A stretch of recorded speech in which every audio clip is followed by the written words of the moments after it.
The Shadow Garden of Valemere. The manor of Valemere stood at the far end of a winding road that few travelers remembered to take. Its dark towers rose from the hills like silent observers of passing centuries, their slate roofs steep and angular against the gray sky. Ivy climbed along the stone walls in quiet persistence, and tall windows reflected the slow drifting clouds above the valley. The estate was known among the surrounding villages not for wealth or grandeur, though it possessed both, but for the strange stillness that seemed to surround it. On an early autumn evening, as mist rolled softly across the distant fields, a solitary carriage approached the iron gates of Valemere. The traveler within was a young historian named Lucan Arkwright, a man whose quiet fascination with forgotten places had drawn him far from the lively cities where most scholars preferred to work. Lucan had come because of a letter. The letter had arrived several weeks earlier, written in graceful but slightly faded ink. Its author, a woman named Seraphine Valemere, had requested assistance cataloging the vast library that filled the manor's western wing. She explained that many of the books dated back centuries, and that their preservation required careful documentation. Yet it was not the request itself that had intrigued Lucan. It was the tone of the letter, which carried a curious undercurrent of loneliness. The words suggested that the library was not merely a collection of texts, but a place holding memories that had grown heavy with time. When Lucan stepped from the carriage and approached the iron gates, he noticed that they were already open. The path beyond curved gently through an overgrown garden where pale roses bloomed among dark hedges. Lanterns glowed faintly along the walkway, though the evening light had not yet faded entirely. The manor door opened before he could knock. A woman stood there, dressed in a long, dark coat that moved softly in the breeze. Her hair was black as midnight, gathered loosely at the back of her neck, and her expression carried a calm composure that seemed almost timeless. "You must be Mr. Arkwright," she said. Her voice was low and melodic, with a quiet warmth that eased the long hours of travel from his mind.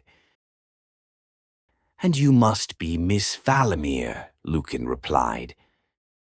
She inclined her head slightly and stepped aside to allow him inside. The interior of the manor was vast and dimly lit, filled with polished wood and tall archways that led deeper into shadowed corridors.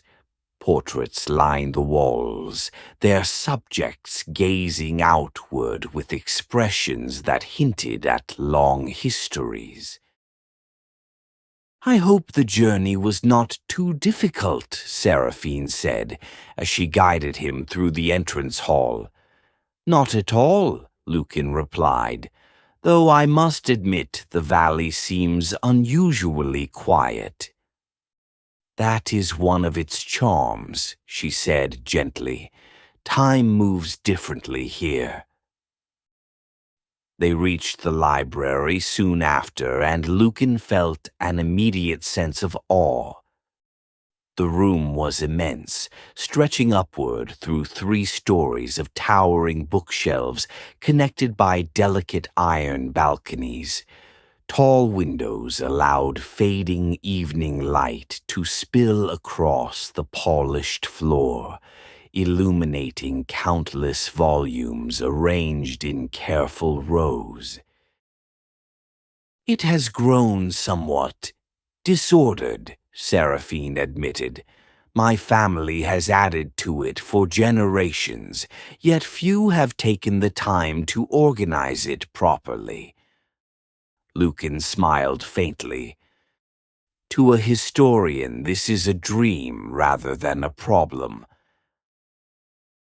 Over the following days, Lucan immersed himself in the quiet rhythm of the manor.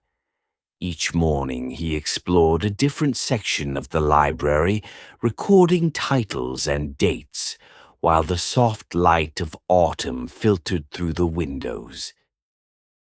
Seraphine often joined him during the evenings. She moved gracefully through the aisles of books, occasionally pausing to share the story behind a particular volume. Lucan soon realized that her knowledge of the library was extraordinary. She seemed to remember not only the contents of the books, but also the circumstances under which they had been acquired. "Your family must have valued scholarship greatly," he observed one evening. "They valued memory," Seraphine replied. She closed the book she had been holding and looked toward the far end of the room, where a narrow door led outside. "There is a place I would like to show you," she said quietly. Curious, Lucan followed her through the door and into the garden beyond the manor. Night had settled over the valley, and the air carried the faint scent of damp earth and roses. Lanterns glowed softly along the stone paths that wound through the garden. At its center stood a tall wrought iron gate that opened into a secluded enclosure surrounded by high hedges. "This is the Shadow Garden," Seraphine said. Lucan stepped inside and paused in quiet amazement. The garden was unlike any he had seen before. Pale flowers bloomed beneath tall cypress trees, and narrow paths curved around a circular reflecting pool whose dark surface mirrored the moonlit sky. "What makes it a shadow garden?" he asked. Seraphine walked slowly toward the pool. "My ancestors believed that certain places collect memories more strongly than others," she explained. "They designed this garden as a sanctuary where those memories could rest peacefully." Lucan studied the still water of the pool. For a moment he thought he saw faint reflections moving across its surface, though no wind disturbed the air. "You speak of memory as though it were alive," he said. "In a way, it is." Her reply was calm but thoughtful. "Every life leaves behind impressions. Most fade quickly, but some remain, lingering within the spaces where they once existed." Lucan felt a quiet chill, though the night itself was not cold. "Is that why your family remained here for so long?" he asked. Seraphine looked toward the dark silhouette of the manor. "Yes," she said softly, "someone must care for what remains." As the days passed, Lucan found himself drawn not only to the mysteries of the manor, but also to Seraphine herself. There was something profoundly gentle about her presence. She moved through the quiet halls as though she belonged to them in a way few living people could. Yet there were moments when Lucan noticed something unusual. Seraphine never seemed hurried. She never appeared tired, even after long evenings spent walking through the gardens or discussing ancient texts. One evening, as autumn rain whispered softly against the windows, Lucan finally voiced the question that had begun to trouble him. "Miss Valemere," he said carefully, "how long have you lived here alone?" Seraphine sat near the fireplace, the golden light reflecting in her dark eyes. "A long time," she replied. "How long?" She regarded him silently for a moment before answering. "Longer than most would believe." Lucan felt the air in the room grow strangely still. "You mean that literally?" he said slowly. "Yes." She rose and walked toward one of the tall windows. "My family line ended many years ago," she continued quietly, "but the garden remained, and so did I." Lucan struggled to reconcile her words with the reality before him. "You cannot mean that you—" "I do not age as others do," she said. Her voice held no pride or sorrow, only acceptance. "The Shadow Garden preserves more than memories. It preserves the one who tends them." Lucan felt a mixture of astonishment and quiet wonder. "And you have remained here ever since?" "Yes." She turned toward him, the lantern light outlining her silhouette. "For many years the valley has been silent. Travelers rarely come, scholars almost never." "Then why invite me?" he asked gently. Seraphine hesitated before answering. "Because memory is not meant to exist alone." Her words carried a depth of feeling that Lucan had not expected. For the first time since arriving at Valemere, he realized how vast the silence surrounding the manor truly was. Over the following weeks, their conversations deepened. Lucan continued cataloging the library, but his work increasingly felt secondary to the evenings he spent with Seraphine in the Shadow Garden. They spoke of history, philosophy, and the nature of time itself. Lucan found that the quiet sadness he sometimes glimpsed in her expression had begun to fade.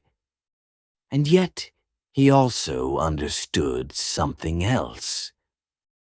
Seraphine's existence was bound to the garden and the manor in ways that could never change. One night, as winter approached and frost touched the edges of the roses, Lucan stood beside the reflecting pool. "You could leave this place," he said. Seraphine shook her head gently. "The garden would not survive without its keeper." Lucan looked around at the pale flowers glowing beneath the moonlight. Then perhaps it should not be alone either. She studied his face carefully. "You would remain here?" "Yes." Lucan's answer came without hesitation. "I came searching for forgotten stories," he said. "Instead, I found something far more meaningful." Seraphine's expression softened. "You would sacrifice the world beyond the valley?" "I would not call it a sacrifice." For a long moment, neither of them spoke. The water in the pool reflected the stars above, their distant light trembling across its surface. Finally, Seraphine reached out and touched Lucan's hand. Her fingers were cool, but the gesture carried a quiet warmth. Then perhaps, she said softly, Valemere will not be silent any longer. And so the manor remained as it had always been, standing watch over the mist-filled valley. Yet within its halls the silence slowly changed. The library lights burned later into the night, and footsteps echoed through corridors that had long been empty. In the shadow garden beneath the patient cypress trees, two figures often walked beside the still reflecting pool. One had guarded the memories of Valemere for centuries. The other had arrived by chance, guided by a letter written in quiet hope. Together they ensured that the manor's long story would continue, not as a lonely echo of the past, but as a living promise carried forward beneath the endless Gothic sky.